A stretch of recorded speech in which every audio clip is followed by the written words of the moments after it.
हरे कृष्णा, राधे राधे। आपका स्वागत है आपके अपने चैनल राधा कृष्ण लीला में। आज हम आपको बताएंगे भगवान शिव कहते हैं कि इन संकेतों से पता चलता है कि मनुष्य का पुनर्जन्म हुआ है। भगवान शिव ने नारद जी को उन महत्वपूर्ण रहस्यों के विषय में बताया है जिससे यह पता चलता है कि मनुष्य पिछले जन्म में कौन था तथा उसने पिछले जन्म में पाप कर्म किए थे या पुण्य कर्म किए थे। तो चलिए जानते हैं इन रहस्यों के बारे में। एक समय की बात है, भगवान शिव कैलाश पर्वत पर विराजमान थे। तभी नारद जी अपनी दिव्य वीणा के साथ भगवान शिव के पास पधारते हैं। नारद जी के मुखमंडल पर एक दिव्य आभा थी और उनका हृदय भगवान शिव के दर्शन से पुलकित हो रहा था। नारद जी को देखकर भगवान शिव कहते हैं, पधारिए देवर्षि नारद, आज आपका कैलाश पर किस प्रयोजन से आना हुआ। नारद जी ने भगवान शिव को प्रणाम करते हुए कहा, प्रभु आप ही इस संसार के संचालक हैं। आपकी माया अपार है और आपने संसार को कर्म बंधन में बांधा रखा है। लेकिन प्रभु आज मैं आपके पास एक शंका लेकर आया हूँ, यदि आप आज्ञा दे तो कहता हूँ। भगवान शिव बोले, हे नारद, आपकी जो भी शंका हो निसंकोच होकर पूछिए। आपकी हर शंका का समाधान मैं अवश्य करूँगा। तब नारद जी कहते हैं, हे प्रभु, मनुष्य का जन्म होता है और फिर उसकी मृत्यु होती है, तत्पश्चात फिर उसका पुनर्जन्म भी होता है।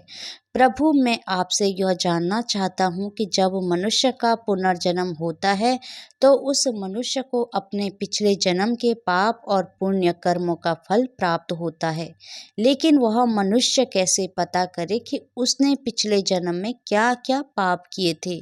वह अपने पापों के लिए प्रायश्चित कैसे कर सकेगा यदि उसे पता ही ना हो कि उसने पूर्व जन्म में कौन से पाप किए हैं। कृपया आप मुझे यह बताइए कि मनुष्य को कैसे पता चल सकता है कि उसका पूर्व जन्म कैसा था। भगवान शिव ने मुस्कुराते हुए कहा, हे देवर्षि नारद, आज आपने जगत कल्याण के लिए बड़ा ही उत्तम प्रश्न किया है। आप सत्य कहते हैं। पुनर्जन्म का रहस्य अत्यंत सूक्ष्म और महत्वपूर्ण होता है। मनुष्य को उसके पूर्व जन्म का पता उसके शरीर पर स्थित चिन्ह, उसके स्वप्न और उसके विचार आदि के द्वारा चल सकता है। आगे भगवान शिव कहते हैं कि हे देवर्षि नारद, उन चिन्हों और लक्षणों के बारे में बताने से पूर्व मैं आपको एक प्राचीन कथा सुनाता हूँ। इस कथा को सुनकर आपको आपके सभी प्रश्नों के उत्तर मिल जाएंगे और कथा को पूरा सुनने वालों पर मेरी विशेष कृपा होगी तथा उनके सभी पाप कर्म नष्ट हो जाएंगे। अंत में उन्हें मेरी शरण की प्राप्ति होगी। इसलिए हे नारद, आप इस कथा को ध्यान से पूरा सुनिएगा। इसे आधा अधूरा छोड़कर जाने की गलती मत करिएगा। शिव जी की बात सुनकर नारद जी कहते हैं, हे प्रभु, यह तो मेरा परम सौभाग्य है जो यह कथा मैं आपके मुख से सुन रहा हूँ। आपके मुख से कथा सुनने मात्र ही कोटि कोटि पाप नष्ट हो जाते हैं। इसलिए हे प्रभु, कृपया आप मुझे वह कथा सुनाइए। मैं इस कथा को ध्यान से पूरा सुनूंगा और इसका प्रचार करूंगा। भगवान शिव मुस्कुराते हुए कहते हैं, ठीक है देवर्षि नारद, चलिए अब मैं आपको वह कथा सुनाता हूँ। भगवान शिव कहते हैं, हे नारद, बहुत समय पहले एक विशाल और समृद्ध राज्य में राजा सुरेंद्र प्रताप का शासन था। राजा सुरेंद्र प्रताप धर्मपरायण, न्यायप्रिय और अपने प्रजाजनों के कल्याण के प्रति समर्पित थे। उनके 5 पुत्र थे जिनके नाम थे आयुष्मान, आदित्य, वैभव, सूर्यांश और शुभंकर। यह सभी पुत्र युवा, योग्य और गुणी थे, लेकिन उनके जीवन में कुछ अजीब और भयावह घटना घटने लगी जो राजा को अत्यंत चिंतित कर गई। एक दिन वे 5 पुत्र अपने पिता के पास एक एक करके आते हैं। सबसे पहले आयुष्मान अपने पिता के पास आया और बोला, पिताजी, मुझे हर रात एक ही सपना आता है कि मैं एक युद्ध भूमि में खड़ा हूँ और हर बार मेरी मृत्यु हो जाती है। मैं इस सपन से बहुत परेशान हूँ। उसके बाद आदित्य भी अपने पिता से मिलने आया और आदित्य ने कहा, पिताजी, जब मैं पर्वतों पर शिकार के लिए जाता हूँ तो मुझे ऐसा महसूस होता है कि मैं वहाँ से गिर जाऊँगा। यह भय मुझे हर पल सताता रहता है। आदित्य के बाद वैभव अपने पिता से मिलने आया और वैभव ने अपने पिता से कहा, हे पिताश्री, मैं जल से अत्यधिक भयभीत हूँ। मुझे नदी, तालाब या समुद्र के पास जाने से भी डर लगता है। यह डर मेरे जीवन को बुरी तरह प्रभावित कर रहा है। फिर सूर्यांश भी अपने पिता के पास आया और उसने बताया कि हे पिताश्री, मुझे आग से गहरा भय है। ऐसा लगता है कि मैं किसी भी समय जल जाऊंगा। हालांकि मेरे जीवन में ऐसा कुछ कभी नहीं हुआ जिससे मुझे आग से डर लगना चाहिए। अंत में सबसे छोटे बेटे ने आकर अपने पिताजी से कहा, हे पिताश्री, मैं अक्सर ऐसे अनुभव करता हूँ जैसे मैं किसी अनजानी जगह पर पहले भी आ चुका हूँ। यह अनुभूति मेरे मन को विचलित कर देती है। राजा सुरेंद्र प्रताप इन घटनाओं से अत्यधिक चिंतित हो गए और उन्होंने राज्य के सभी विद्वान ज्योतिषियों और चिकित्सकों के परामर्श किया, लेकिन कोई समाधान नहीं मिला। फिर एक दिन राज्य में महान विद्वान ऋषि वशिष्ठ जी पधारे। उनके आने की सूची पाकर राजा सुरेंद्र प्रताप ने उनका सम्मानपूर्वक स्वागत किया और उन्हें राजमहल में बुलाया। जब महर्षि वशिष्ठ जी ने राजा से कहा कि हे राजन, आपके स्वागत से मैं अत्यंत प्रसन्न हूँ, किंतु आपके चेहरे पर चिंता और उदासी दिखाई पड़ रही है। इसका क्या कारण है? आप संकोच ना करें, जो भी बात है स्पष्टता से कहिए। तब राजा ने ऋषि वशिष्ठ जी को अपने पुत्रों की अजीब घटनाओं के बारे में विस्तार से बताया। ऋषि वशिष्ठ जी ने ध्यान मग्न होकर मनन किया और फिर गंभीर स्वर में बोले, हे राजन, आपके पुत्रों की यह समस्याएं उनके पूर्व जन्मों से जुड़ी हुई हैं। प्रत्येक पुत्र का जीवन उसके पूर्व जन्म के कर्मों का परिणाम है। मैं आपको उनके पूर्व जन्मों के बारे में बताता हूँ। ऋषि वशिष्ठ जी ने सबसे पहले आयुष्मान की ओर देखा और कहा, आयुष्मान, तुम्हारा पूर्व जन्म में सूर्य केतु नाम था।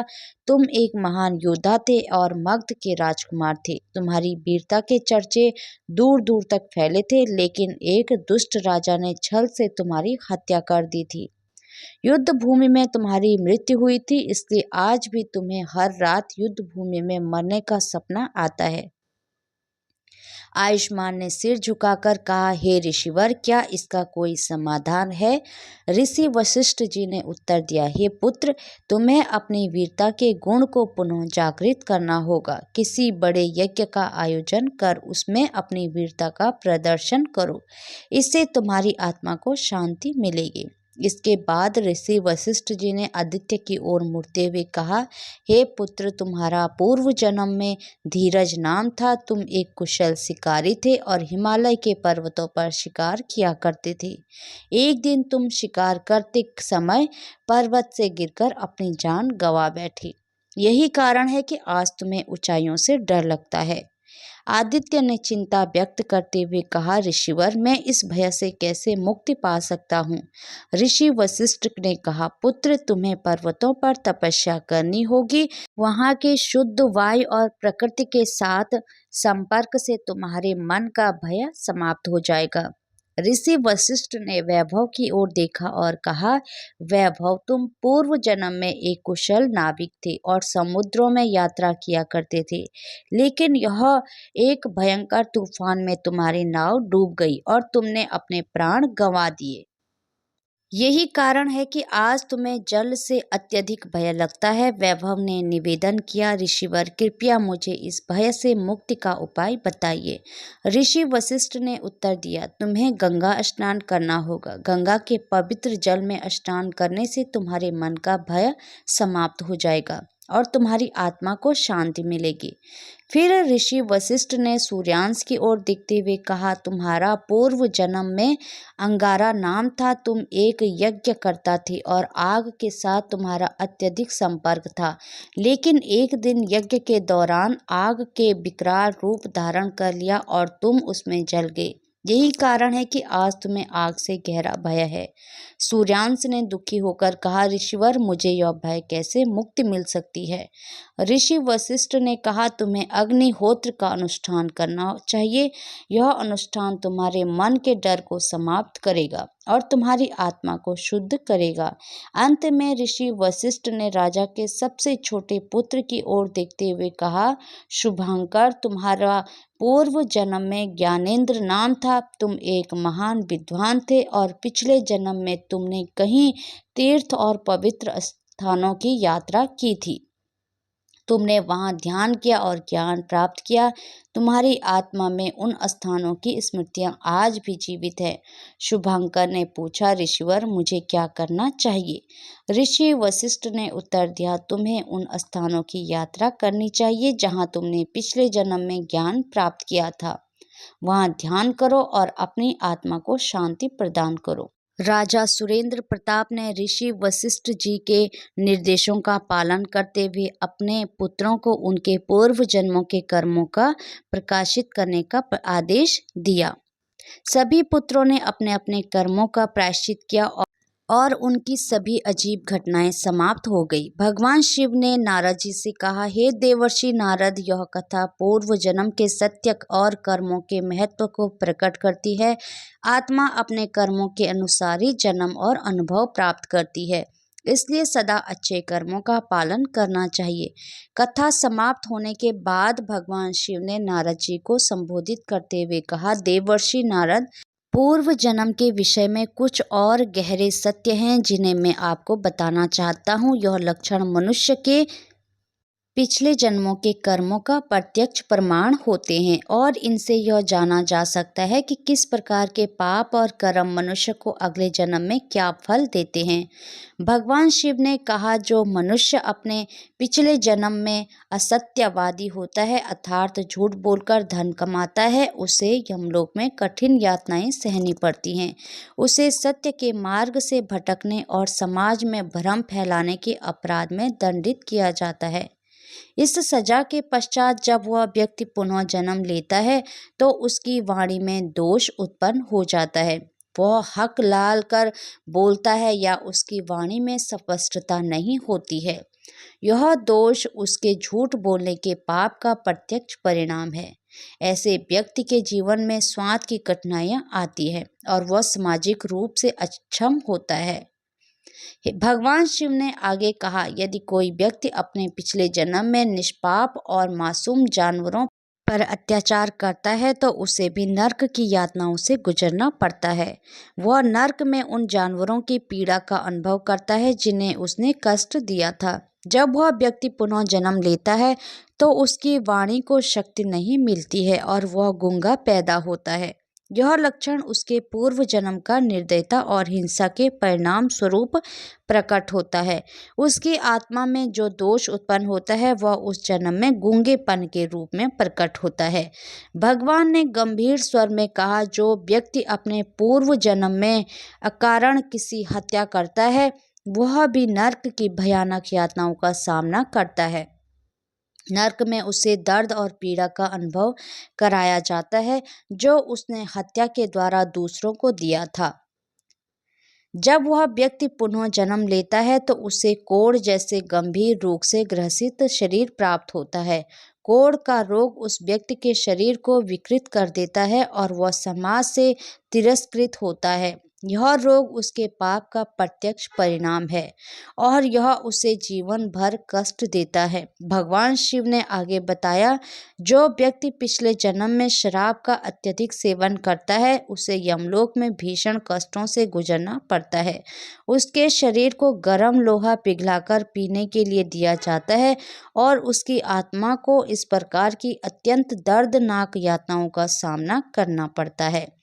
जब वह व्यक्ति पुनः जन्म लेता है तो उसके दांत टेढ़े मेढ़े काले और खराब हो जाते हैं।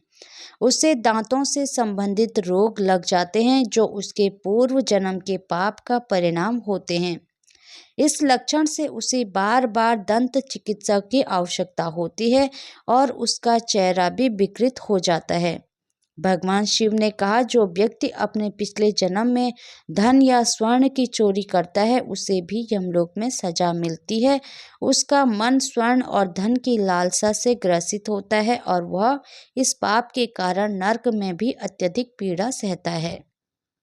जब वह पुनः जन्म लेता है तो उसके नाखून टेढ़े मेढ़े विकृत और भद्दे हो जाते हैं।